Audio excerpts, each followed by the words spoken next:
안녕하십니까, 태백산직입니다. 한눈에 보는 세계 철학사 두 번째 시간입니다. 이번 시간에는 자연철학과 소피스트에 대해서 함께 하시도록 하겠습니다. 자연철학. 자연철학은 물질 세계를 이루고 있는 궁극적인 존재는 무엇인가? 물질 세계를 이루고 있는 궁극적인 존재는 무엇인가에 대한 물음입니다. 밀레투스 학파. 만물의 근원은 무엇인가?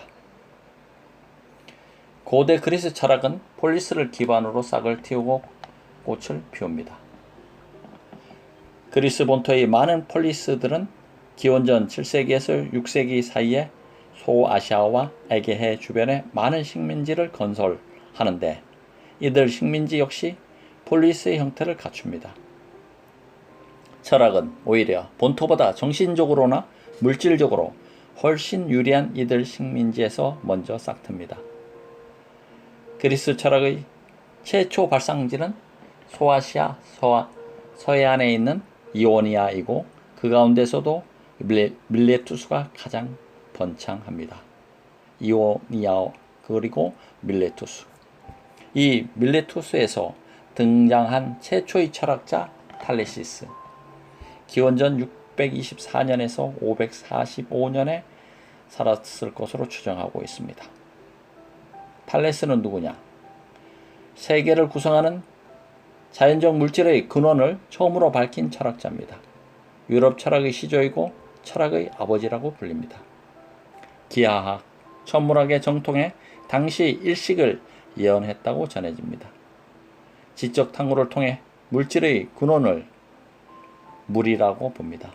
이로써 세계를 하나의 실체로부터 통일적으로 이해하고자 한 점에서 기존의 신화적 설명과는 다른 철학적 세계관의 발생을 보여주고 있는 인물입니다. 탈레스를 통해서 인류는 드디어 신화의 장막을 걷고 철학으로 나아갑니다. 탈레스를 비롯한 밀레투스의 철학자들은 현실 세계, 곧 물리적 세계를 철학의 대상으로 삼습니다. 우주와 물질은 변하지만은 변하지 않는 것, 곧 본질은 무엇인가? 만물의 근원은 무엇인가? 이것이 최초의 철학자들이 던진 최초의 질문들입니다. 사람이 죽으면 무엇이 남나요? 아무것도 없다고요? 아닙니다. 우리 몸을 이루고 있는 물질은 남습니다. 물질로부터 모든 것이 나오고 모든 것이 물질로 돌아갑니다. 밀레투스의 철학자들은 만물의 근원을 물질로 봅니다. 이는 그동안 신을 만물의 근원으로 해석한 신화의 세계에서 벗어났다는 뜻입니다. 철학의 시작인 것입니다. 고대 자연 철학에서 중요한 것은 흔히 알고 있듯이 만물의 근원이 물입니다. 공기다 하는 결론이 아닙니다. 그들이 만물을 구성하는 물질이 대체 무엇일까? 라고 물은 것이며 그걸 밝히기 위해 실험과 추론이라는 방법을 쓴 것입니다. 먼저 탈레스를 볼까요? 탈레스는 만물의 근원을 물로 봅니다. 모든 문명이 물에서 시작하는 것을 보기 때문입니다. 이집트 문명을 보면서 그런 생각을 하죠. 그는 바닷가에 살면서 물이 여러 가지 형태로 나타나는 것을 알게 됩니다. 얼음, 눈, 비, 구름, 안개, 서리 따위는 모든 물의 변형에 불과합니다. 물에 열을 가하면 수증기가 되고 수증기는 다시 더운 바람이 됩니다. 또 이것이 어떤 변화를 일으키면 영원히 될 수 있다고 생각합니다. 반대로 물이 차가워지면 얼음이 되며 더 차가워지면 흙이나 돌이 될 수 있다고 생각했던 것입니다. 사람의 몸도 대부분 수분으로 되어 있고 대륙 역시 광활한 바다로 둘러싸여 있습니다. 그래서 탈레스는 만물은 여러 가지 다른 형태로 나타난 물의 불과하다라고 결론 냅니다. 그런데 그의 제자 아낙시만드로스는 생각이 좀 다릅니다. 그는 근원적인 것은 다른 무엇보다도 근본적이어야 한다고 생각합니다. 그런데 물은 불과 대등해 보입니다. 그렇다면 물이 불보다 근원적이라고 할 수 없습니다. 그래서 근원적인 것은 물질인 아페이론이라고 주장합니다. 아페이론은 물도 물질의 요소도 아닌 규정할 수 없는 무한한 것입니다. 이것을 기초로 물질이 생겨나고 존재가 나타난다고 합니다. 아페이론이라고 주장합니다. 하지만은 탈레스의 또 다른 제자 아낙시메네스는 아페이론은 확인이 불가능하다고 비판합니다. 주장을 하려면 확인 가능한 근거를 제시해야 한다는 거죠. 그래서 그는 만물의 근원으로 물보다는 추상적이고 아페이론보다는 구체적인 공기를 제시합니다. 공기는 차고 짙어지면은 바람, 눈, 물, 흙이 되고 뜨겁고 옅어지면은 불, 천체가 된다고 생각합니다. 앞에서 여기서 탈레스가 나왔죠. 물이라고 생각하고 그의 제자 아낙시만드로스는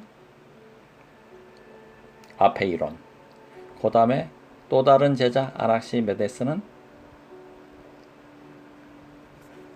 불, 이렇게 서로들 주장하고 있습니다. 피타고라스 악파, 진짜 원을 그릴 수 있나? 피타고라스 학파는 진짜 원을 그릴 수 있나 에 대해서 의문을 가졌습니다.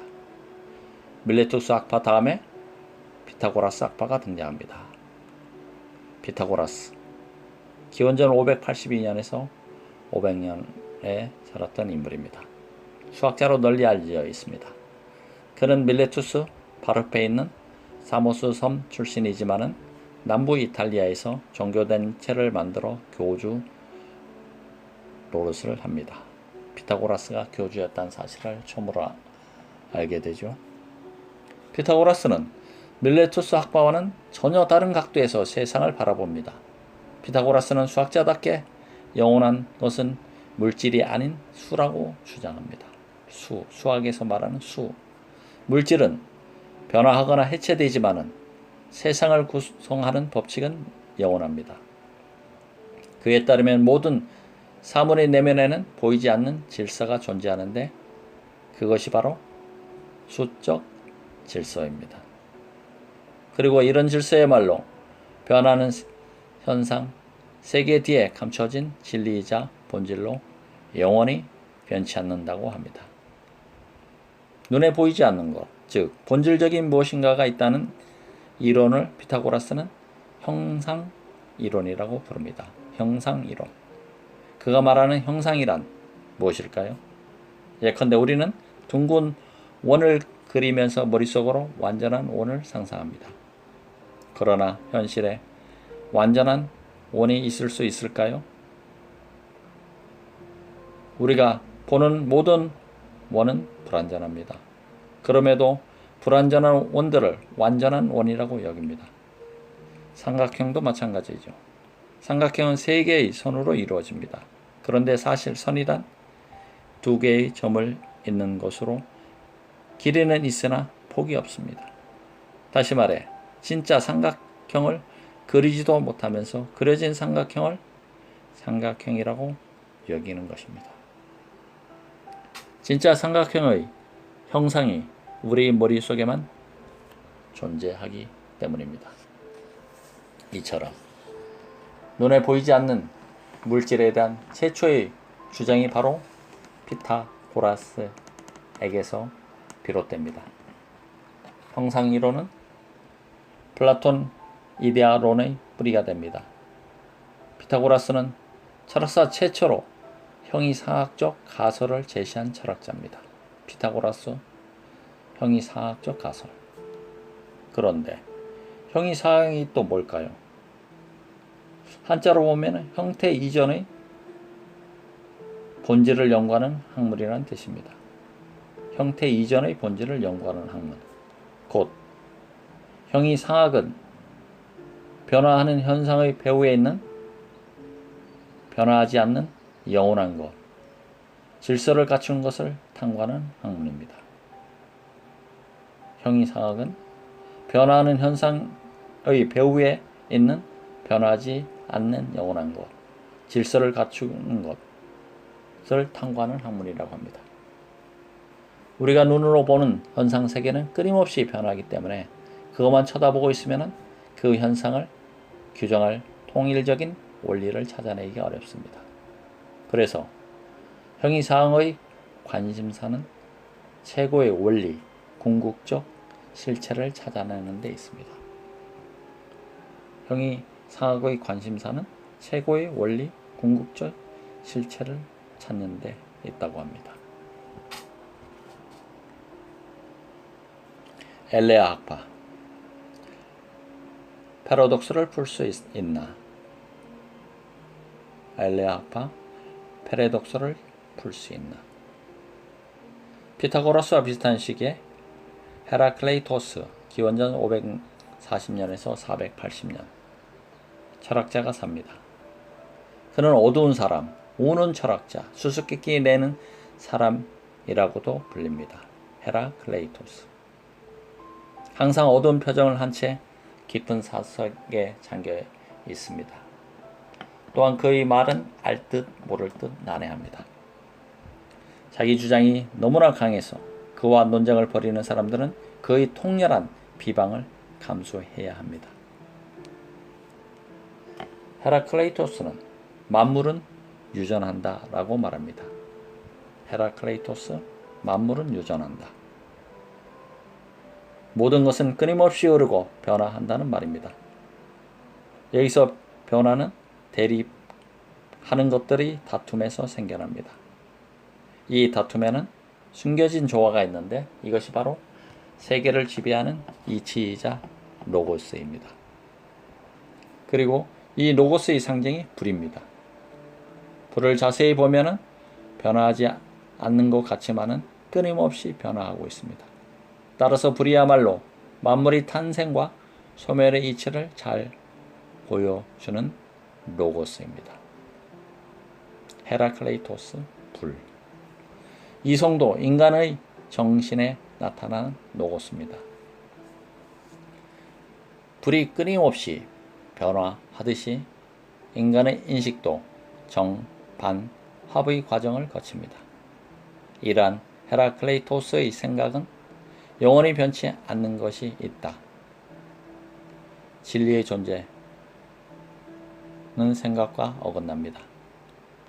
헤라클레이토스의 이론은 훗날 헤겔에 의해서 변증법으로 발전합니다. 헤라클레이토스는 변증론의 아버지라고 할 수 있습니다. 그런데 헤라클레이토스를 정면으로 반박하는 사람들이 나타납니다. 남부 이탈리아 엘레아를 거점으로 한 엘레아 학파입니다. 그들은 본래 신의 본질을 연구하는 철학자들입니다. 엘레아 학파의 창시자 파르메니데스, 기원전 515년에서 445년 추정. 보기에 헤라클레이토스의 철학은 감각적인 것으로 단순한 믿음에 불과합니다. 따라서 세상의 참모습을 제대로 보려면 냉정한 이성의 눈, 논리의 눈이 필요합니다. 세상의 참모습은 눈앞에 보이는 존재, 변화하는 존재가 아니라 변화하지 않는 존재입니다. 변화하지 않는 존재. 파르메이데스는 이렇게 말합니다. 존재하는 것은 생겨나지도 사라지지도 않는다. 새로 생겨 남은 존재는 것에서 또 존재하는 것은 생겨나지도 사라지지도 않는다.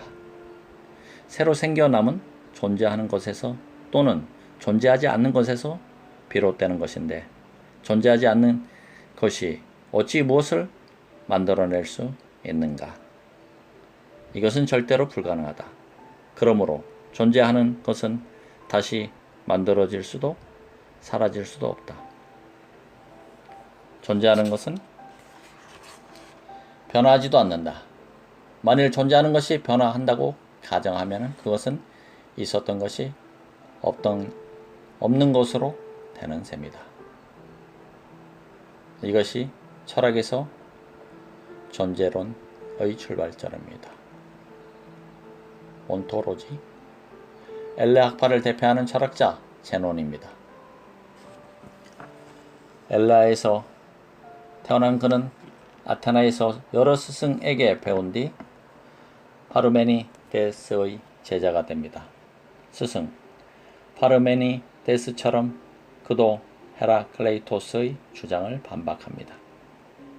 만물의 변화는 공간과 운동을 통해 이루어집니다. 제논은 헤라클레이토스의 이론을 깨기 위해 바로 이 공간과 운동의 모순을 증명하려 합니다. 아주 잘 알려진 얘기가 있죠. 아킬레스와 거북 이야기입니다. 아주 느린 거북이 조금만 앞서 출발한다면 세상에서 가장 빠른 아킬레스도 결코 거북을 앞지를 수 없습니다. 왜냐하면 아킬레스가 거북의 위치에 도달할 때 거북은 이미 일정 거리를 앞서 나가기 때문입니다. 화살 이야기도 있습니다. 날아가는 화살은 움직이는 것처럼 보여도 움직이는 것이 아니라 하나하나의 자리를 차지해 언제나 고정된 자리에 있을 뿐입니다. 이처럼 제논은 아예 운동 자체를 부정해버립니다. 운동을 부정하는 건 변화를 부정하는 것이죠. 이것을 제논의 패러독스 역설이라고 합니다. 이렇게 대화를 통해 논리를 전개시키는 방법, 즉 변증술에 하면 소크라테스가 떠오르지만 사실상의 시조는 제논입니다. 제논의 논리 전개 방법은 소피스트나 소크라테스, 플라톤에게 큰 영향을 끼칩니다. 지금까지 내용을 간단히 정리해 볼까요? 탈레스를 비롯한 최초의 철학자들은 신화에서 벗어나서 새로운 눈으로 세상을 바라보고 그 본질을 찾으려고 합니다. 처음으로 관심을 가진 것이 물질 세계입니다. 물질 세계를 이루고 있는 궁극적인 존재는 무엇인가를 탐구합니다. 이를 자연철학이라고 합니다. 하지만 피타고라스 학파는 눈에 보이는 물질 세계가 아니라 눈에 보이지 않는 것, 수를 철학의 대상으로 삼습니다. 또 피타고라스와 비슷한 시기에 등장한 헤라클레이토스는 변화하지 않는 것이 없다고 주장합니다. 이에 반해 엘레아 학파의 파르메니데스는 변화하는 것은 없다는 정반대의 주장을 펴니다. 이 상반되는 두 주장은 에페도클레스의 흙, 물, 공기, 불의 사원소설, 아낙사고라스의 종자론, 데모크리토스의 원자론에서 극적인 결합을 이루게 됩니다. 엘레 학파를 마지막으로 자연에 대한 철학은 막을 내리고 철학자들의 관심은 점차 인간에게로 향합니다.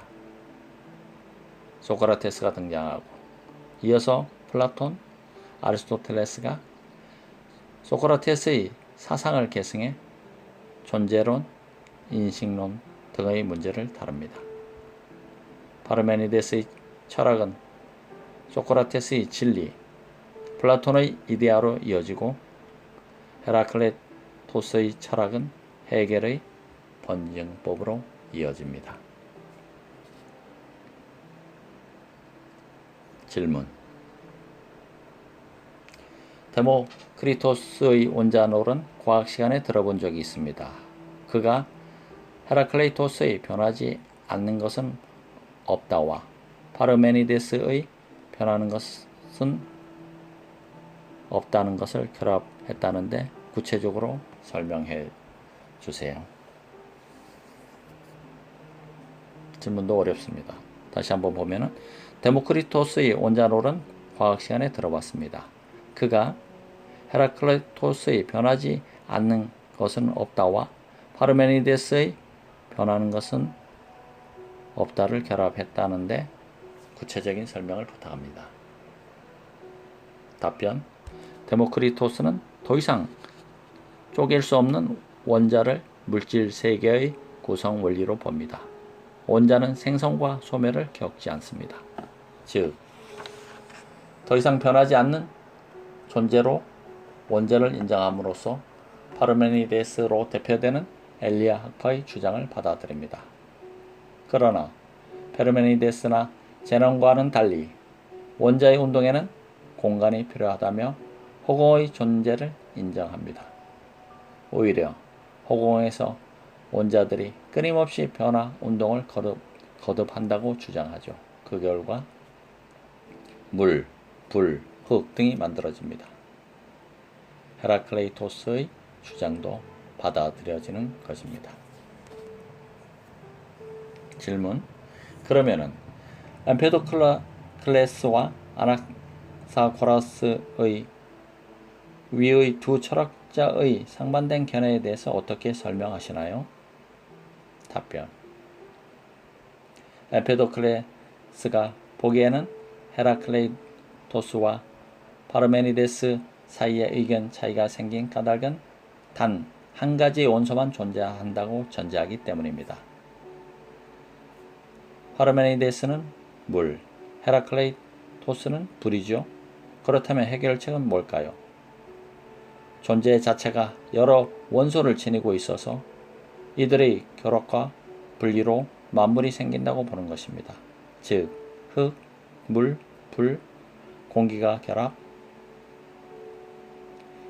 분리하는 과정에서 자연의 모든 변화가 일어납니다. 이들의 혼합 비율의 차이가 사물의 차이를 만듭니다.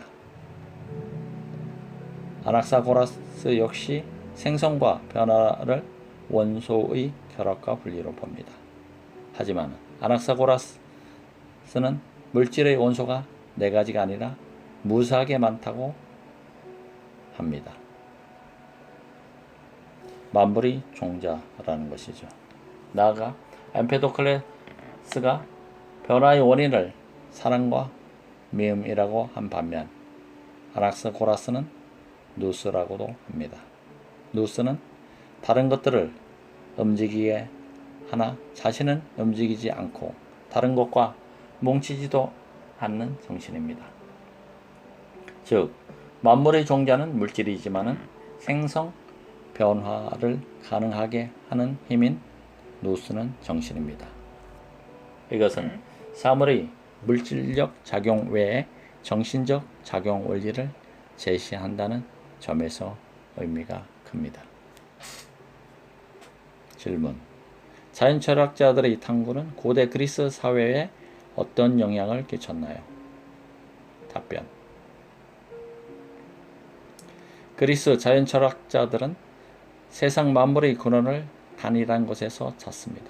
물론 그들의 주장에 과학적인 근거가 있는 것은 아닙니다. 그러나 니체가 보기에 그들의 주장은 직관적이었지만은 어떠한 이성적 주장보다도 사회적 결속력을 높이는 데 기여한 측면이 있습니다. 사회 구성원들에게 우리는 하나의 근원에서 나온 동질성을 가진 사람들이라는 의미를 부여한다는 뜻입니다. 다음은 소피스트. 자연을 제치고 인간으로. 고대 그리스에도 토론 논술 강사가 있었다. 폴리스가 번영하면서 다양한 사회 문제가 발생하자 철학자들은 사회와 인간을 탐구하기 시작합니다. 고대 그리스에서 본격적으로 인간의 존재와 생활 방식을 문제 삼으면서 등장한 사람들이 바로 소피스트입니다. 소피스트는 아테네에서 사람들에게 변론술을 가르치던 직업적 교사들입니다. 지혜가 있는 사람, 현자라고 번역합니다. 소피아가 지혜를 뜻하거든요. 하지만 이들은 진리를 추구하기보다는 논쟁에 궤변, 이치에 닿지 않는 변론으로 이기는 기술에 치중하기 때문에 뒤에 궤변 논자로 불리기도 합니다. 5세기 후반쯤 아테네에서 귀족 정치가 쇠퇴하고 민주 정치가 시작되면서 시민들의 정치 참여가 점점 늘어나게 됩니다. 그러자 사람들은 자신의 정치적 소신을 말할 수 있는 교양과 변론술, 사리를 밝혀 옳고 그름을 따지는 기술을 필요로 합니다. 변론선이 뛰어나면 보다 좋은 공직에 오를 수 있고 재판에서도 쉽게 이길 수 있습니다. 이런 수요를 충족하기 위해 소피스트들은 여기저기 떠돌아다니며 입장료를 받고 강의하거나 돈을 목적으로 개인 지도에 나서는가 하면은 사람들을 모아놓고 말재주를 가르치기도 합니다. 소피스트에게는 어느 편이든 변론을 해서 이기는 것이 중요합니다. 지금의 대입 논술이나 면접과 비슷하죠. 대입 논술과 면접의 목적은 옳고 그름을 따지기보다 정연한 논리를 펼치는 데 있지 않습니까? 소피스트들의 가르침도 진리나 본질 추구의 설득의 기술이나 권력을 획득하는 방법 등으로 바뀌어갑니다. 결국 소피스트들은 돈과 권력, 명예를 얻기 위해 말재주를 가르치는 지식 상인으로 변질되고 맙니다. 비록 소피스트들이 억지 주장을 교묘한 논리로 정당화시켜 궤변론자라는 악명을 얻지만은 이들이 더 이상 자연이 아닌 인간을 철학의 대상으로 삼은 점은 높이 평가받습니다. 본격적인 철학시대의 서막을 알리는 중요한 계기를 마련한 셈이니까요. 언어구사의 달인. 소피스트들은 애당초 인간의 사고력으로 진리를 파악할 수 없다고 믿습니다. 대표적인 소피스트인 프로타고라스, 기원전 5세기경. 프로타고라스, 대표적인 소피스트로서 그리스 전역을 돌아다니며 활동했고 특히 아테네에서 직업적 교사로서 우대받아 부와 명예를 누렸습니다.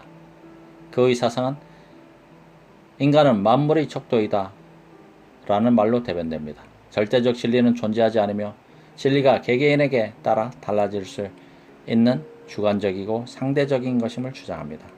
이러한 회의적인 태도에 주목해 사람들은 그를 최초의 소피스트라고 부르기도 합니다.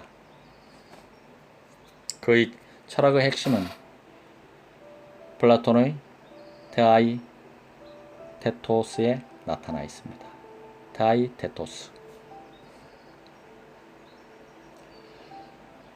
프로타고라스는 인간의 지각 자체도 끊임없이 변화한다고 말합니다.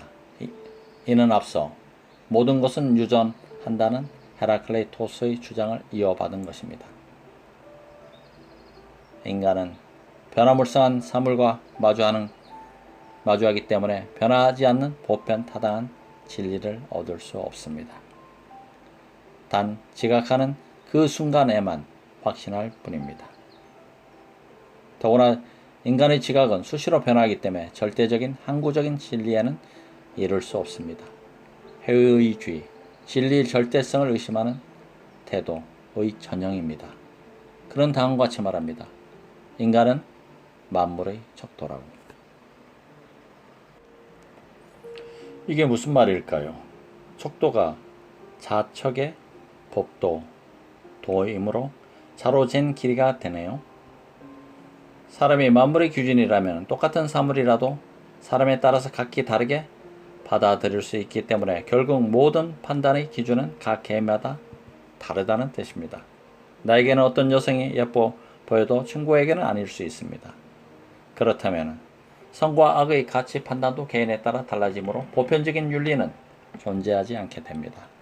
그뿐만 아니라 모든 것이 상대적이어서 사물의 본질을 안다는 것은 그 자체가 불가능해집니다. 결국 모든 진리는 상대적인 것이 됩니다. 실제로 소피스트들은 진리는 존재하지 않는다고 주장합니다. 인간은 만물의 척도라는 말에서 소피스트들이 중요하게 생각한 기준은 무엇이겠습니까? 바로 인간의 감각적 경험과 유용성입니다. 유용성. 즉, 나에게 어떤 것은 감각적이고 경험되는가, 그것이 나에게 어떤 의미가 있는가를 따져봅니다. 그래서 이들은 뒤에 경험주의와 실용주의, 상대주의와 쾌락주의의 성구로 평가받게 됩니다. 프로타고라스. 이쯤에서 프로타고라스와 관련한 유명한 일화를 하나 소개합니다. 변론선이 뛰어난 프로타고라스에게 어느 날 가난한 청년이 찾아옵니다. 청년은 수업료를 낼 형편이 못되지만은 프로타고라스에게 변론수를 가르쳐 줄 것을 간청합니다. 이를 거절하지 못한 프로타고라스는 청년이 변론수를 배운 뒤 첫 번째 재판에서 이길 경우에만 수업료를 받는다는 계약을 맺고 외성으로 변론수를 가르쳐 줍니다. 그러나 변론수를 다 배운 제자는 많은 시간이 흐른 뒤에도 재판의 변론을 맡을 생각을 안 합니다. 당연히 수업료도 내지 않죠. 이를 괘씸하게 생각한 프로타고라스는 수업료를 받아내기 위해 그를 상대로 소송을 제기합니다. 결국 제자가 첫 번째 재판에서 자신을 변론해야 하는 상황에 처하게 되자 프로타고라스는 제자를 만나 설득을 합니다. 재판에서 내가 이기거나 자네가 이길 것이다. 만일 내가 이기면은 너는 나에게 수업료를 지불해야 하고, 그러나 만일 자네가 이긴다면은 옛날에 맺은 계약에 따라 너는 나에게 수업료를 지불해야 된다. 그러므로 너는 어떤 경우에도 나에게 수업료를 지불하지 않으면 안 된다. 자, 만약 여러분이 제자라면 어떻게 논변하시겠습니까? 제자 또한 프로타고라스와 같은 논리로 어떤 경우에도 프로타고라스에게 수업료를 내지 않아도 된다고 논변할 수 있습니다. 어떻게 해요? 만일 재판에서 제가 이긴다면 수업료를 지불하지 않아도 됩니다. 그러나 만일 스승님이 이긴다면 옛날에 맺은 계약에 따라 수업료를 지불하지 않아도 됩니다. 재판에서 제가 이기거나 스승님이 이길 것입니다. 그러므로 저는 어떤 경우에도 수업료를 지불하지 않아도 됩니다. 그러므로 저는 어떤 경우에도 수업료를 지불하지 않아도 됩니다. 참 재밌는 변론입니다.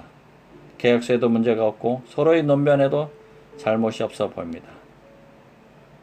만약 여러분이 재판관이라면 어떻게 판결하겠습니까? 질문. 프로타고라스 외에 어떤 소피스트들이 있나요? 답변. 유명한 소피스트들이 많지만은 시칠리아 레온티노이 출신의 고르기아스, 엘라 출신 귀족으로 살아있는 백과사전에 불린 엘리스의 히피아스, 언어와 문법을 연구한 프로디코스, 비튀니아 지방의 칼케톤 출신 트라시마코스 등이 유명합니다. 그 가운데 고르기아스를 주목할 필요가 있습니다. 고르기아스는 상대주의에 머물지 않고 극단적인 회의주의로 나아갑니다. 고르기아스는 아예 진리는 존재할 수 없다고 강변합니다. 그는 아무것도 존재하지 않는다. 존재한다 해도 그것을 알 수 없다. 알 수 있다고 하더라도 남에게 전할 수가 없다고 말합니다. 우리가 하는 말은 사물 자체가 동일하지 않기 때문에, 즉 기호에 불과하기 때문에 동일한 지식을 얻을 수 없다고 합니다. 당연히 지식은 전달할 수도 없고요. 두 번째 이야기, 자연철학과 소피스트였습니다. 태백산재기와 함께 해주셔서 감사합니다. 고맙습니다.